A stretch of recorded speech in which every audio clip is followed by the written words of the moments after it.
રાજકોટ અગ્નિકાંડ જમીન માલિકના જામીન નામંજૂર। જી હા, ગેમ ઝોનના જમીન માલિકના જામીન નામંજૂર કરવામાં આવ્યા છે। અશોકસિંહ જાડેજા અને કિરીટસિંહ જાડેજાના જામીન નામંજૂર થયા છે। બંને આરોપીઓએ રેગ્યુલર જામીન માટે અરજી કરી હતી। આરોપીઓએ સેશન્સ કોર્ટમાં અરજી દાખલ કરી હતી અને જામીન નામંજૂર કરવામાં આવ્યા છે।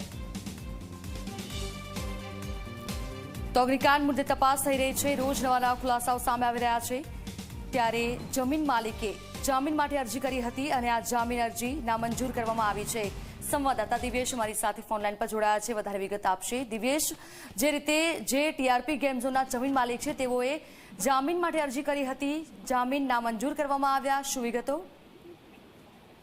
ખાસ કરીને ધરા જો વાત કરવામાં તો જે રાજકોટનું ટીઆરપી ગેમ ઝોન અગ્નિકાંડ છે કે જેમાં 27 લોકો છે તેને પોતાનો જીવ ગુમાવ્યો હતો, ત્યારે એક બાદ એક જે આમાં સંડોવાયેલા હતા તેની અટકાયત છે તે એસઆઈટી દ્વારા કરવામાં આવી હતી। ત્યારે ખાસ કરીને જે જમીન માલિક છે અશોકસિંહ જાડેજા અને કિરીટસિંહ જાડેજા બંનેના જે એડવોકેટ છે તેના દ્વારા રેગ્યુલર જામીન અરજી છે તે સેશન કોર્ટમાં મૂકવામાં આવી હતી અને આ બાબતે 2 દિવસ સુધી તેની જે પ્રોસેસ છે તે ચાલી હતી, પરંતુ આજે જે બંનેના જે રેગ્યુલર જામીન માટેની જે અરજી છે તે સેશન્સ કોર્ટમાં જે તેમના જે સરકારી વકીલ હતા તેની ધારદાર દલીલના લીધે જે આ બંનેની જે જામીન અરજી છે તે નામંજૂર કરવામાં આવી છે। એટલે આ લોકોને હજી જેલમાં રહેવું પડે તે પ્રકારની શક્યતા છે। હવે તેઓને જામીન માટે હાઈકોર્ટમાં જવું પડશે। જરા બિલકુલ દિવ્યેશ, આભાર આપનો તમામ જાણકારી માટે।